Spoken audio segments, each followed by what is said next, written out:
नमांसि सर्वेभ्यः। प्रिय छात्रों, आदर्श प्रश्न पत्र के हल करने के संदर्भ में आज आपके सम्मुख कक्षा 9 के लिए प्रश्न संख्या 5 है।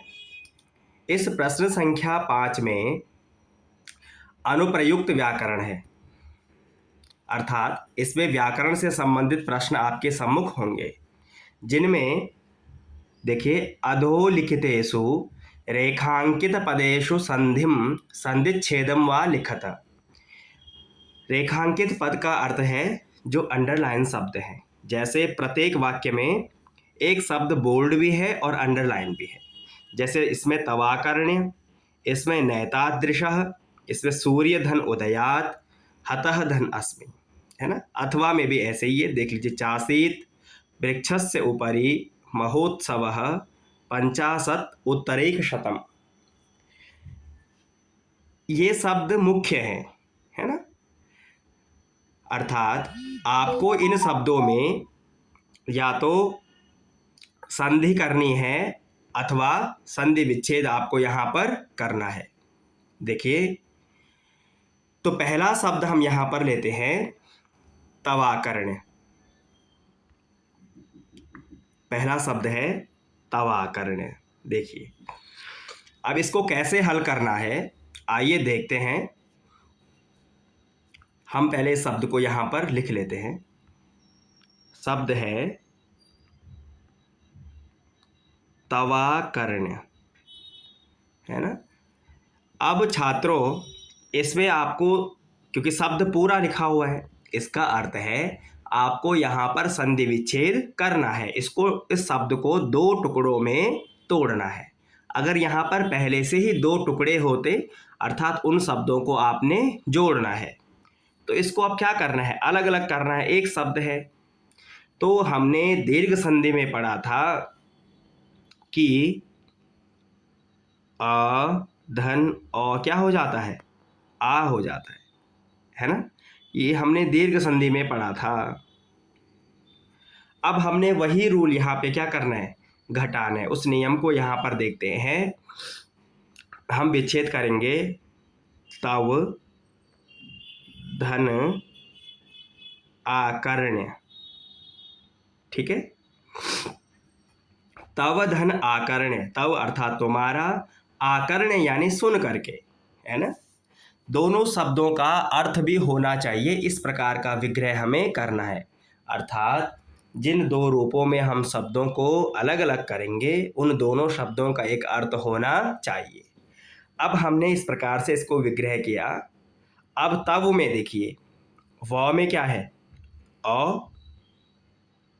प्लस आकर्ण्य में क्या है, आ, है ना। तो नियम क्या है, अ धन आ क्या होगा, आ ही हो जाएगा।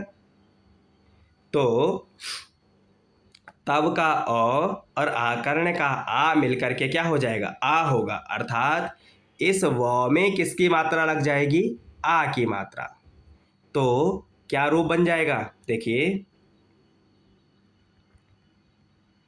तव धन आकर्ण्य को मिला करके आ होना है, तो रूप देखिए, त, इस व में ये आ जुड़ जाएगा, तो तवा, और इधर कर्ण्य, तवा कर्ण्य, ऐसे रूप बन जाएगा। समझ में आया।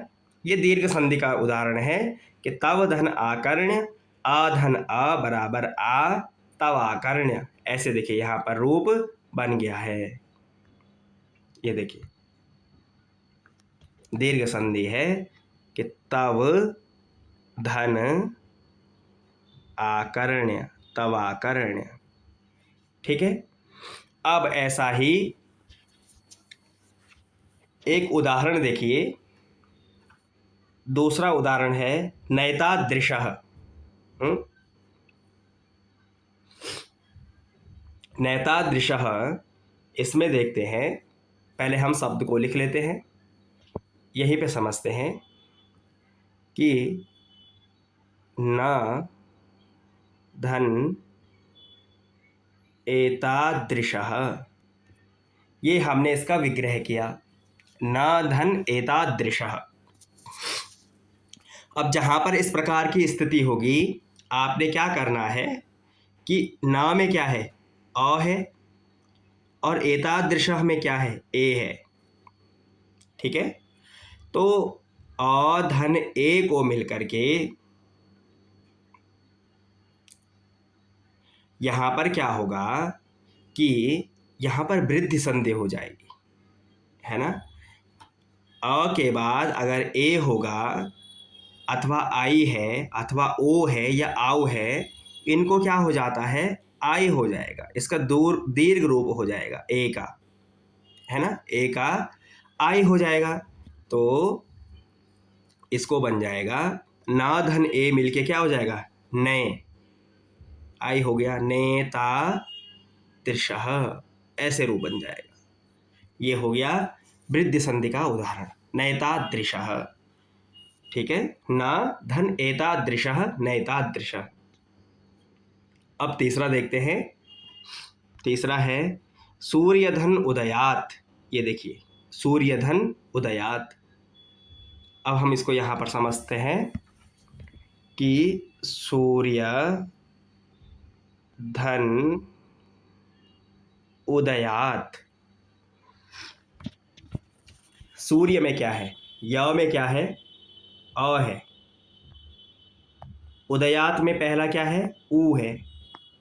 तो अ धन ऊ क्या होता है, ओ हो जाता है, गुण संधि का है। गुण संधि में पढ़ा है अ के बाद यदि ऊ होगा तो इसको ओ हो जाएगा।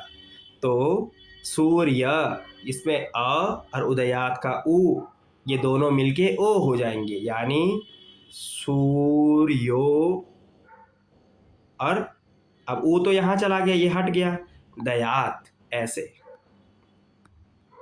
तो क्या बन जाएगा, सूर्योदयात, सूर्योदय से, है ना, सूर्योदयात अर्थात सूर्यधन उदयात। ये गुण संधि का उदाहरण है। इस प्रकार से आप इसको कर लेंगे। अगला उदाहरण है हतः अस्मि। देखिए, हतः अस्मि, यहां पर संधि करनी है। कैसे करेंगे, देखिए, हतः अस्मि। छात्रों, यहां पर सरल सा नियम है। देखिए, कुछ नहीं करना है आपको, इतना समझ लीजिए केवल कि जहां पर ये विसर्ग आ जाएगा, पूर्व पद में विसर्ग है ना, अब विसर्ग प्लस अ है, तो आपने क्या करना है, इस विसर्ग को क्या कर देना है, ओ कर देना है। इस पे ओ की मात्रा आ जाएगी, और बीच में खंडाकार का चिन्ह। जैसे हतः अस्मि के जगह पे, विसर्ग की जगह पे पहले क्या कर लोगे, ओ कर लोगे। ठीक है, विसर्ग की जगह पे ओ हो गया, हतो, और उधर क्या है, अस्मि, ऐसे, है ना, अस्मि। तो विसर्ग की जगह पे ओ की मात्रा हो गई। अच्छा, क्षम्यताम, हतोस्ति है ना, हतो अस्ति। तो विसर्ग की जगह पे ओ की मात्रा हो गई, उधर अस्ति का अ है। अब इस अ की जगह पे ये खंडाकार का निशान आ जाएगा। तो क्या रूप बनेगा, देखिए, हतो, अ की जगह पे ऐसे निशान, एस की तरह खंडाकार का, और ती की मात्रा इससे इधर को लग जाएगी, हतोस्ति, ऐसे। ठीक है, ऐसे लिख देंगे सीधे, हतो, ये हतोस्ति। ठीक है, हतोस्ति। तो यह बन गया संधिपद। तो विग्रह कैसे हुआ था, ऐसे, हतः धन अस्ति।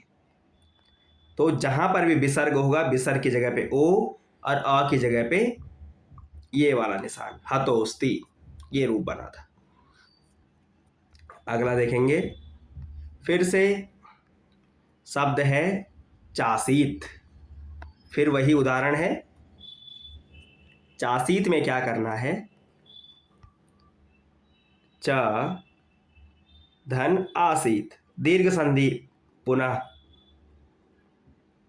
अ धन आ, अ धन आ बराबर क्या होगा आ, तो रूप बन जाएगा चासीत। चासीत दीर्घ संधि का उदाहरण है। ठीक है, बीच में देखिए आ दिख रहा है आपको यहां पर, तो चासीत रूप बना।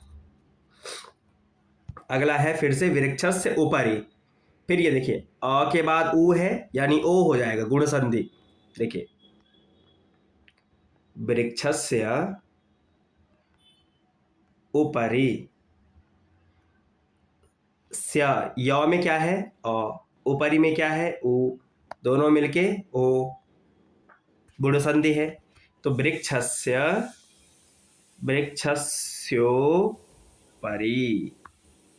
ये ऊ और य अ मिलके ओ हो गया, तो य में ओ की मात्रा लगी और ऊ हट गया, तो परि ऊपरी, वृक्षस्य ऊपरी, है ना, ऐसे रूप बन गया वृक्ष के ऊपर। अगला फिर से देखिए महोत्सव, फिर से वही यहाँ पे ओ बीच में हो रहा है अर्थात गुण संधि है। विग्रह करेंगे महाधन उत्सव, आ धन ऊ बराबर ओ हो जाएगा, पुनः गुण संधि है, तो इस आ और इस ऊ को ऊ, तो महोत्सव, ऐसे गुण संधि हो जाएगी। आगे अंतिम उदाहरण है 50 उत्तरेक शतम। छात्रों जहां पर इस प्रकार की स्थिति होगी, देखिए पूर्व पद में देखिए त में हलंत लगा है, त में क्या है हलंत है, अर्थात यहाँ पर कोई मात्रा नहीं है। तो जहां पर पूर्व पद में पहले पद के अंतिम अक्षर में कोई मात्रा नहीं हुई, वह हलंत हुआ, आधा हुआ, और उत्तर पद में स्वर है ऊ, त प्लस ऊ, तो यहां पर क्या होगा, ये ऊ इस त में मिल जाएगा, है ना, क्योंकि वो आधा है, तो आधे व्यंजन में स्वर जुड़ जाता है, तो क्या होगा, त में ऊ जुड़ जाएगा, तो क्या हो जाएगा तू, तो सीधे रूप बन जाएगा 50 शतोत्तरेक शतम, उसको जोड़ देंगे, ये ऊ सीधी सी बात है इस त में जुड़ जाएगा, तो त का तू हो जाएगा क्योंकि आधा है। अगर इसमें हलंत नहीं होता, ये हलंत नहीं होता, त पूरा होता, तो त में क्या था अ था और उधर ऊ था, फिर गुण संधि हो जाती, तब पंच शतोत्तर होता, परंतु यहाँ पे सत में क्या कर दिया हलंत है, तो आधा है, आधा होने से क्या हो जाएगा ऊ इसमें जुड़ जाएगा और 50 शतोत्तर हो जाएगा। समझ में आया। इस प्रकार से छात्रों आपको ये प्रश्न संख्या 5 जो है आपके पास संधि वाला पद है, आपको ये करना है। ठीक है, ये संधि वाला जो प्रश्न है प्रश्न संख्या 5, इसमें कुछ पद जोड़ने हैं, उसको कहते हैं संधि, जब अलग अलग करना है उसको कहेंगे संधि विच्छेद। तो इसमें से ही आपके पास ऐसे ही उदाहरण आएंगे, आप इन उदाहरणों को समझ करके अच्छे से इस प्रश्न को कर लेंगे। धन्यवाद।